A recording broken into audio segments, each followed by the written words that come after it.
Hi, I'm Euge Valovirta and welcome to my studio.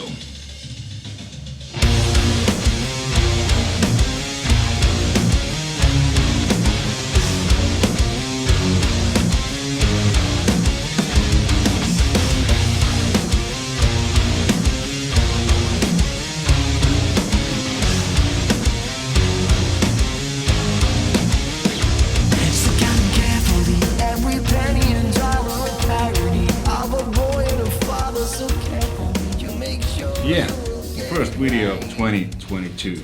Well, it's actually third one because the other two I filmed last year before Christmas. But nice to see you again, or nice to see the black hole. This is something I've been asked a lot, like how is my studio set up, how do I, record, mix, how do I connect the stuff. So this is about that.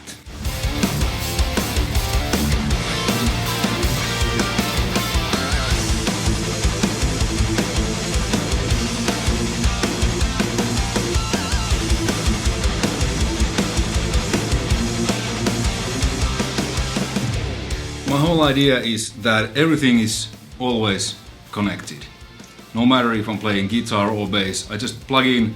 All the amps are switchable via CYHRA audio electronics amp switcher. They go to two reactive loads. I have an API switcher. I can use two amps simultaneously, whatnot, play bass, record a DI. Everything is connected. My outboard gear, mixing gear, well, at the moment I have only the Euge audio manufacturer's CYHRA, which is a SSL style compressor and Pultex style EQ. But I'm actually waiting for a new device from them, new to me, CYHRA machine, the compressor. It's a very new tube compressor.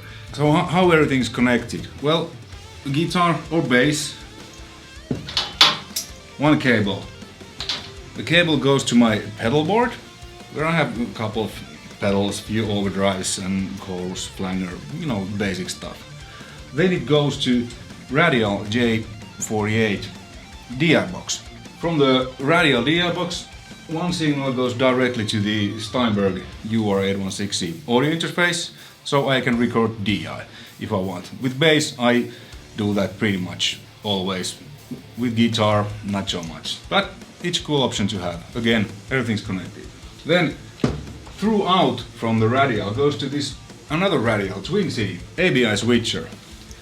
Signal A goes to CYHRA audio electronics amp switcher, and from there to many different amps, mainly Marshalls, but there's a Boogie and 5150. And then signal B goes to bad boy, and the speaker out from the bad boy goes to the SYR reactive load. And then all the other amps which are connected to the CYHRA, then the output from CYHRA, because I can switch between amps, goes to Santrock's Reactier, another reactive load. And then there's also cabinet out. This has a cab attenuator, so my cabinet is always connected. When it's zero, no sound.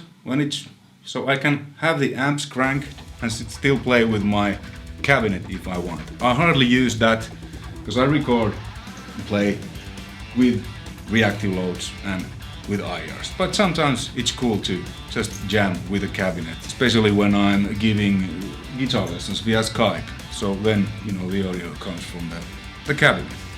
But I've been recording with reactive loads and with IRs, especially Jens Bogren's IRs, link in the description. Use that and you get a 10% discount. It's my affiliate link. Fantastic IRs. This one is loaded with Bogren's Rhythm, Lead and Clean and Christian Colles IRs. Amazing stuff. This one also. So that's the guitar and bass setup. And yeah, bass, I use a Tech21 Sansan Jerry Lee signature, which has two outputs, deep, which is kind of like Ampeg, clean, and then drive. And then I also record DI. I usually use Soft Tubes, Murder One, Let Me Kill Mr. plugin, so that I had three different bass tones. Deep, clean, deep, then mid, drive, distorted, and then the clank from the Murder One. And then I blend them together and it's huge bass sound. So everything is connected always. The only thing I have to do is turn them on, and everything turns on here. It's Blackline Audio's PG1 power conditioner that, you know, lights up everything and then shuts them down. And it's a smart device. It doesn't power up and close down everything simultaneously, but in a correct order depending on how you're connected, so you know nothing pops and hisses and stuff. And it protects from, you know, voltage peaks or whatnot.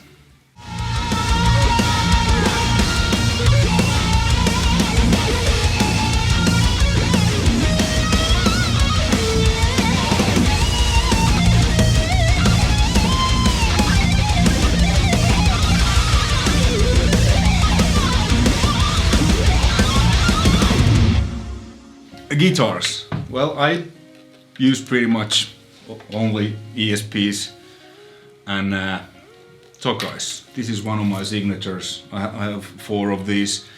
You've been asking, many, some, that are these, can, you know, you buy these? Yes, you can. I'll put Musamaailma's email. Musamaailma is their Finnish distributor, kind of like European representative or whatnot.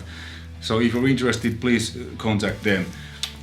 These are only made at the original Tokyo custom shop, ESP's custom shop. Really cool, small place. I visited there a few times. I actually met the guy who's built my guitar. It was really cool. So these are not cheap, but these are really good. Handmade at the original factory, where is the one and only ESP's custom shop. It's in Tokyo, Japan, not anywhere else. But I do have a EVH, because I mean Eddie, you know, King Edward, bless. And then I have a old Gibson Les Paul Standard, which is in Helsinki. You saw that in my previous video. But I like Tokais and ESPs the most. Mixing, recording gear. I use Steinberg's Cubase. This is the latest Cubase Pro 11. I think the 12 is coming soon. And then the centerpiece is Softube's Console 1 mixing system. Absolutely fantastic. I can, you know, tweak with real knobs. They have many emulations. I use mainly SSL 4000E, which comes when you buy that. Sometimes I use the British Class A, Neve too, but mainly the SSL 4000E. Absolutely fantastic. You know, you can do volume automation. It's just great. And this is my iPad. There's a separate like screen where just many Softube plugins works inside the console system. So it's just as close as I can get, you know, mixing with a real analog disc. And the session I have here open, new CYHRA songs. We've been writing, recording little by little the new album. The first songs are starting to be ready, and here's the drum mix I've been working on a new song.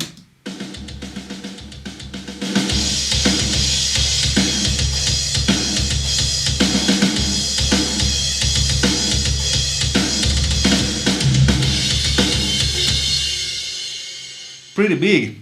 So when I mix, I usually start always with the drums. Then when I have a good drum mix, then I start to work. Usually bass, guitars, keyboards, and last vocals. But that's just the way I work. Because if you have a good drum sound, everything will be okay. But if you have a bad drum sound, you know, good drum sound is really important. At least in my opinion. So the drums are now ready. Now after this I'll start to work on the other instruments. My computer is a iMac 2020. It's been pimped. So it has a 64 gigabytes of memory.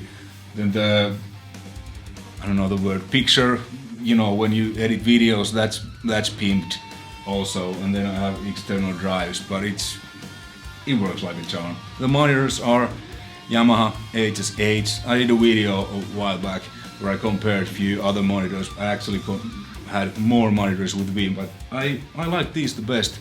and especially with SonarWorks reference ID calibration system, so it makes everything flat.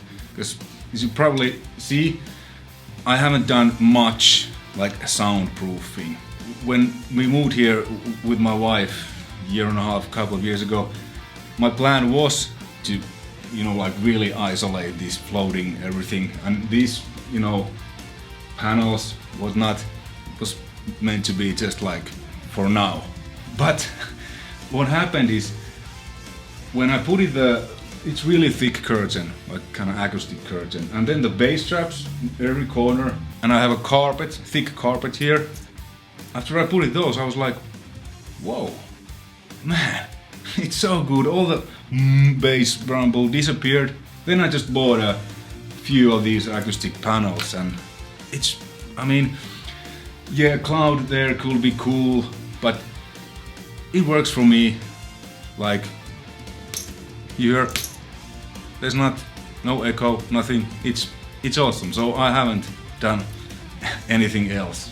This was supposed to be temporary, but you know, if it sounds good, it's good. The desk is Zour Onda angled, which is really cool, because before I had this, you know, small basic writing table, and it has these, so you can put rag gear and stuff. There's a space for the Tegeler's Schwertkraft machine, and maybe some other stuff too. But this is really cool, and here's the spot. Everything is measured with the SonarWorks measuring microphone, you know. It sounds great, and it sounds flat. Like, I can trust what I hear, which is awesome. And the amps, I have 3 JSM800s, 2 from the 80s, 1 CYHRA signature, then 1 Plexi, and then many times I use Variac with the Plexi. That's also always connected, it's behind there. And then I can just, you know, dial in how much I want to reduce, or if I don't want any reducement, any Variac thing, then but that's always connected. Marshall Jason 2000 TSL, really good amp, quite underrated. Boogie Mark V and original PV5150, black leather. And last but not least, Blue Guitars Amp 1.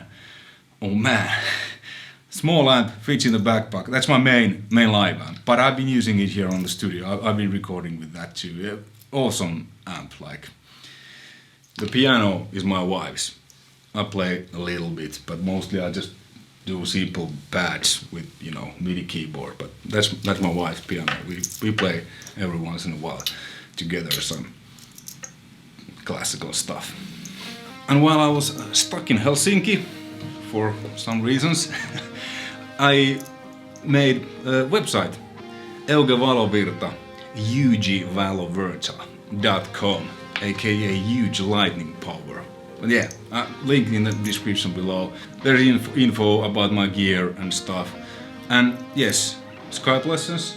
I give Skype lessons when I have time. So if you're interested, please send me an email. And on the website there's a, you know, discography. Not all what I've done I can remember. I've done so many sessions, but you know, I just put it out, you know, what I could remember. What I recorded, mainly from my own bands and stuff. And then I also do mixing for others. I haven't done that much. I haven't done that much before, but lately I've been doing that. So if you're interested, please contact me and let's see what I can do. But at the moment I'm a bit busy with the new CYHRA album. So we've been we've been recording piece by piece, song by song, then I've been mixing it, then guys have commented, and now Jake just sent me a new song that he and Marcus wrote and everything, so I will mix that next. The album will be out later this year, no confirmed schedule at the moment, but the first single, keep your eyes open and ears, it might come in sooner than you think. Well, spring, I would say, or something like that. And hopefully we'll be able to tour, because my last show was in February 2020 in London with CYHRA. Thanks for watching. Hopefully you found this interesting and maybe inspirational. If you have any questions, you know, more detailedly, please do put those in the comments below. I'll try to answer them as soon as possible. Until next time, take care and have a great 2022. Euge out.